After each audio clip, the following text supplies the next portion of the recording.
It's time to adjust our lenses of how we see ourselves within the world. Our chaotic, intertwined existence reveals a potent, astonishing fact. We control nothing, but influence everything. Boy, if that doesn't make you stop to ponder, what will? Listen, whether you call it happy accidents or randomness or chaos theory, serendipity, happenstance, or just fluke, there's no denying it's all around us. I've spent over 600 hours researching all kinds of these different stories for my Happy Accidents podcast and newsletter.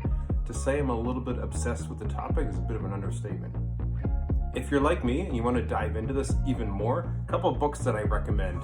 First one, that's the one that you actually just heard a reading from, is called Fluke by Brian Klaas. He dives deep into chaos theory and chance and how everything we do matters and everything we do is interconnected. Not just in our own lives, but in the lives of others. Something I do today, maybe you watching this video, could impact your life tomorrow. Maybe in a small way, maybe in a massive way. He even talks about his own randomness that led to him being alive today. Incredible story, and one that you'll really enjoy diving into. Another one that touches on the topic but from a completely different angle is Mastering Uncertainty by Matt Watkinson and Chaba Konkley. So this one takes a little bit of a different approach. They're still talking about randomness, uncertainty, and chance encounters, but how do we deal with that now? Especially in the business world.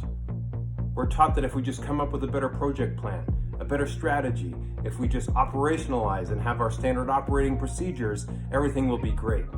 But the truth is, there's just way too many unknowns. In our life and in business, we are not nearly as in control as we think we are. So how do we deal with a world that's uncertain? Amazing book that dives into this and gives you all kinds of tactics. And if you're like me, you'll love both of these books. And hey, if you just want to dive into some great entertaining stories and the lessons we can learn from them, check out the Happy Accidents podcast and the Happy Accidents newsletter. You can find it on my website, dennisgeelen.me.